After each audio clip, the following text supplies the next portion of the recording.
नमस्कार मित्रों, happy astro YouTube channel पर आपका हार्दिक अभिनंदन है। मित्रों, मेरे मकर राशि वाले दर्शकों, सूर्यदेव 17 सितंबर 2025 को कन्या राशि में प्रवेश कर रहे हैं। कन्या राशि बुध देव की उच्च की राशि होती है और यहाँ बुध देव 15 सितंबर से पहले ही विराजमान हैं। बुध देव उच्च की स्थिति में हैं और सूर्य के साथ अब 17 सितंबर से मिलकर बुध आदित्य योग भी बनाएंगे। मित्रों, सूर्य देव कन्या राशि में 17 सितंबर से 17 अक्टूबर तक रहेंगे और इन एक महीने के पीरियड में सूर्य देव 3 नक्षत्रों में भ्रमण करेंगे। आज के इस वीडियो में मैं मेरे सभी मकर राशि वाले दर्शकों आपको सूर्य देव के तीनों नक्षत्रों के भ्रमण से आपके जीवन पर क्या प्रभाव पड़ेगा पूरी जानकारी आपको दे रहा हूं। तो मित्रों, सबसे पहले सूर्य देव उत्तरा फाल्गुनी नक्षत्र में रहेंगे। 13 सितंबर को उत्तरा फाल्गुनी नक्षत्र में उन्होंने प्रवेश किया है और ये 27 सितंबर तक वहाँ पर रहेंगे। 27 सितंबर से 10 अक्टूबर तक हस्त नक्षत्र में रहेंगे। हस्त नक्षत्र चंद्रमा का नक्षत्र होता है। 10 अक्टूबर से सूर्यदेव चित्रा नक्षत्र में आ जाएंगे, जिसके स्वामी मंगल देव होते हैं।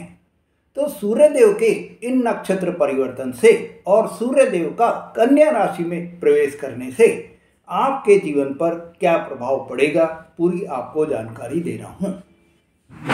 मित्रों, अगर आप मेरे चैनल पर नए हैं या आपने मेरा चैनल अभी तक भी सब्सक्राइब नहीं करा है तो मेरे चैनल को सब्सक्राइब करें, लाइक और शेयर करें, जिससे आपके जो भी जानकार हैं मकर राशि के, उनको आप अपने जीवन से जो उनके परेशानियां आ रही हैं उनको मिटाने में आप भी सार्थक बन सकें।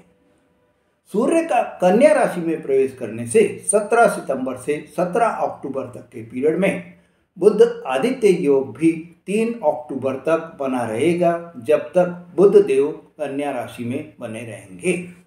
मित्रों, मेरे मकर राशि वाले दर्शकों, आपके सूर्य देव का जो ये भ्रमण हो रहा है, ये जो गोचर चल रहा है सूर्य देव का, वो आपके नवम भाव में चल रहा है, भाग्य भाव में चल रहा है। ऐसे में आपको भाग्य भाव का पूरा फल आपको मिलता हुआ दिखाई देगा। भाग्य का प्रबल आपको योग बनता हुआ दिखाई देगा। इस समय में आपके प्रभावशाली व्यक्तियों से मुलाकात होने के योग भी बने रहेंगे। मित्रों, धार्मिक यात्रा आपके हो सकती हैं। गुरुजनों के मार्गदर्शन से या पिता के मार्गदर्शन से आपको सहायता प्राप्त हो सकती है। शिक्षा में भी आपको इस समय में सफलता मिलती हुई दिखाई देगी। इंपोर्ट एक्सपोर्ट का अगर आप बिजनेस कर रहे हैं तो उसमें भी आपको बहुत ही लाभ प्राप्त होगा। भाग्य आपका साथ देगा मित्रों, पर आपको मेहनत करनी होगी। बिना मेहनत के लाभ आपको नहीं मिल पाएगा। परिश्रम ही सफलता की कुंजी इस समय में बनेगी। जितना आप परिश्रम करेंगे, जितना आप पराक्रम करेंगे, साहस से आप अपने कार्यों को पूरा करेंगे, उतनी ही आपको सफलता भी मिलती चली जाएगी। मित्रों, इस समय आपको आपके पिताजी से पैतृक संपत्ति का लाभ भी प्राप्त हो सकता है। आपके बिजनेस में बहुत ही प्रगति होती हुई भी दिखाई देगी। अब 13 सितंबर से 27 सितंबर तक जब सूर्य देव उत्तरा फाल्गुनी नक्षत्र में रहेंगे, उत्तरा फाल्गुनी नक्षत्र सूर्य देव का स्वयं का नक्षत्र होता है। तो यह नक्षत्र में सूर्य देव का जो प्रभाव रहेगा वो मित्रता बनी रहेगी, सहयोग आपको बराबर मिलता रहेगा और रिश्तों में भी आपके मजबूती होती रहेगी। मकर राशि वाले दर्शकों, आपके लिए इस 13 सितंबर से 27 सितंबर तक का जो पीरियड रहेगा उसमें आपको पिताजी से बहुत ही लाभ की प्राप्ति हो सकती है। वरिष्ठ जनों से, आपके गुरुजनों से आपको लाभ मिल सकता है। कार्य क्षेत्र पर भी, जहां आप नौकरी कर रहे हैं, व्यापार कर रहे हैं, आपके जो अधीनस्थ कर्मचारी हैं, सहकर्मी जो हैं, उनसे आपको सहयोग मिलेगा और आपके जो उच्च अधिकारी हैं उनसे आपको गाइडेंस भी बराबर प्राप्त होती रहेगी। मित्रों, इस समय आपको जो मेरे विवाहित जातक हैं उनको जीवन साथी से थोड़ा मतभेद हो सकते हैं। उनको अपनी वाणी में बहुत ही मिठास लाकर बोलना है, मधुर वाणी उनको बोलनी है, जिससे अगर कोई मतभेद की स्थिति होती है तो उसमें उनको मतभेद नहीं हो और सफलता बराबर मिलती रहे। जीवन साथी से आपके जो रिश्ते हैं, वैवाहिक रिश्ते हैं, उसमें आपको रिश्तों में एक और गहराई आपको मिलती चली जाए, रिश्तों में आपको प्रेम प्यार बराबर मिलता चला जाए।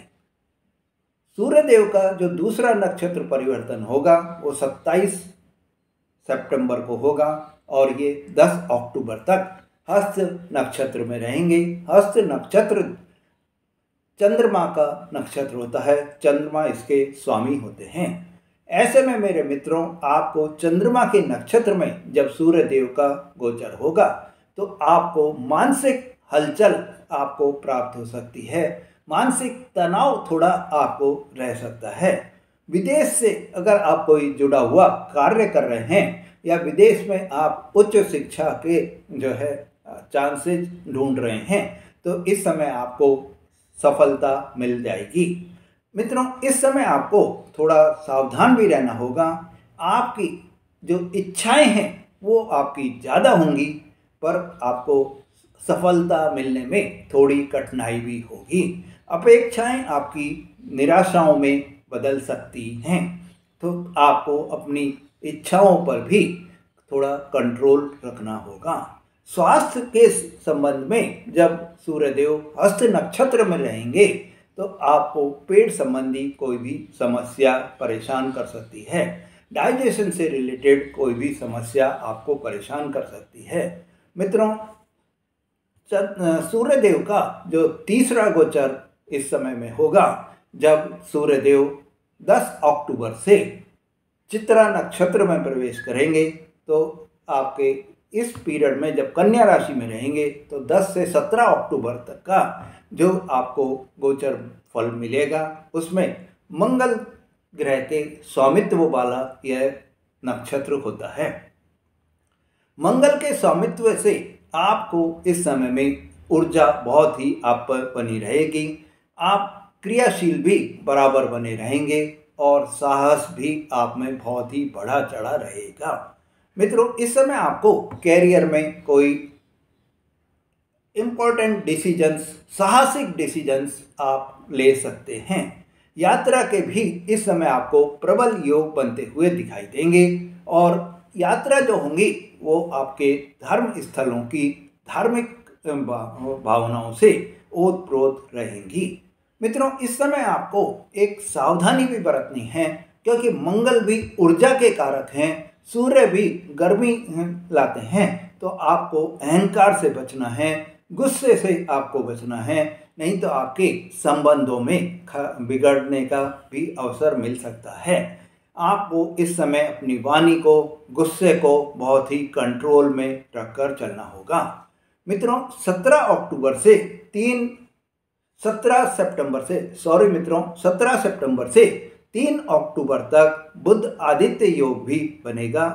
बुध आदित्य योग बनने से आपको इस समय में 17 सितंबर से 3 अक्टूबर तक में बुध और सूर्य के मिलन से बनने वाला यह योग विद्या, बुद्धि और आपके व्यक्तित्व में आपके बहुत ही निखार लेकर आने वाला रहेगा।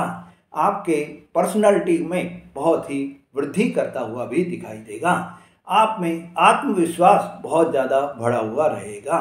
मेरे मकर राशि वाले दर्शकों, इस समय में अगर आप कोई शिक्षा से रिलेटेड काम कर रहे हैं, लेखन से रिलेटेड आप कोई काम कर रहे हैं, विदेश संबंधी कोई भी काम आप कर रहे हैं, कानूनी मामलों के आप कोई काम कर रहे हैं, तो आपको बहुत ही शुभ रहेगा और सफलता भी आपको मिलती हुई दिखाई देगी।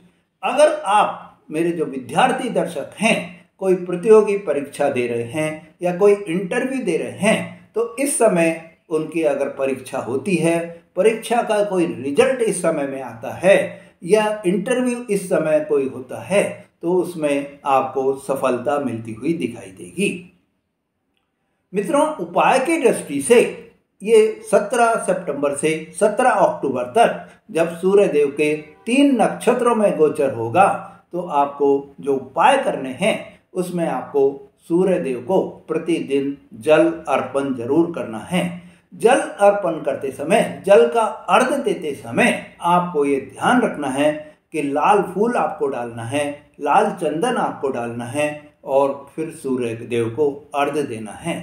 साथ ही आपको यह भी ध्यान रखना है कि जहां आप सूर्य देव को अर्घ दे रहे हैं वहां पर जब तक वहां जल का वो रहता है तो आपका या किसी का भी उस पर पांव नहीं पड़े।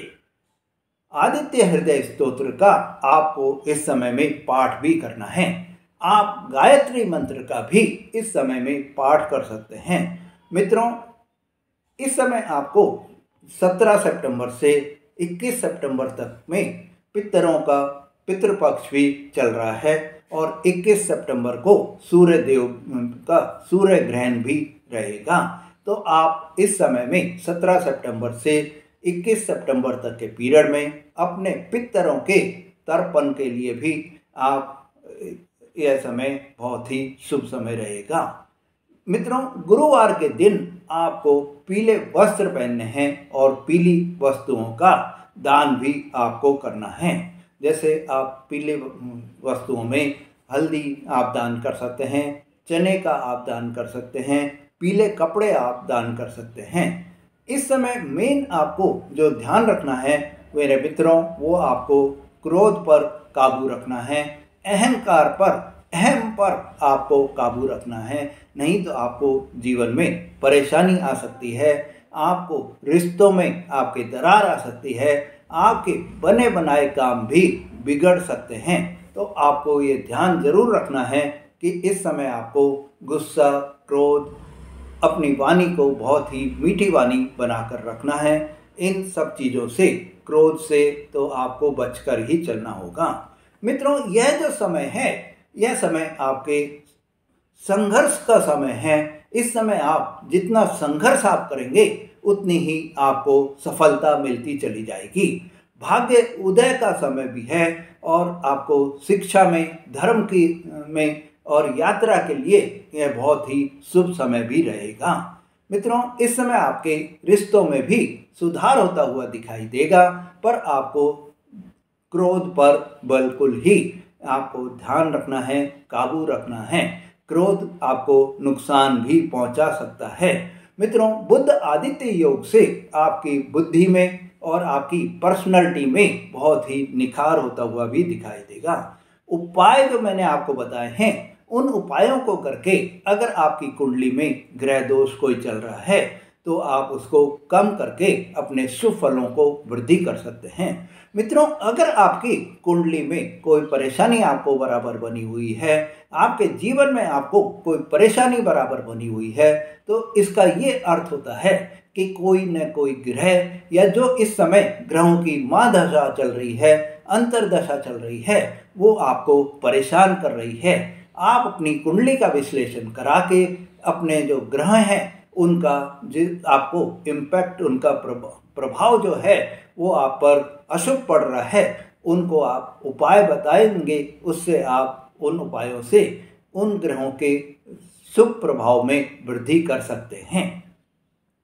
मित्रों, अगर आपने मेरा चैनल अभी तक भी सब्सक्राइब नहीं करा है तो मेरे चैनल को सब्सक्राइब करें, लाइक और शेयर करें, जिससे आपको ऐसी जानकारी बराबर मिलती रहे। धन्यवाद।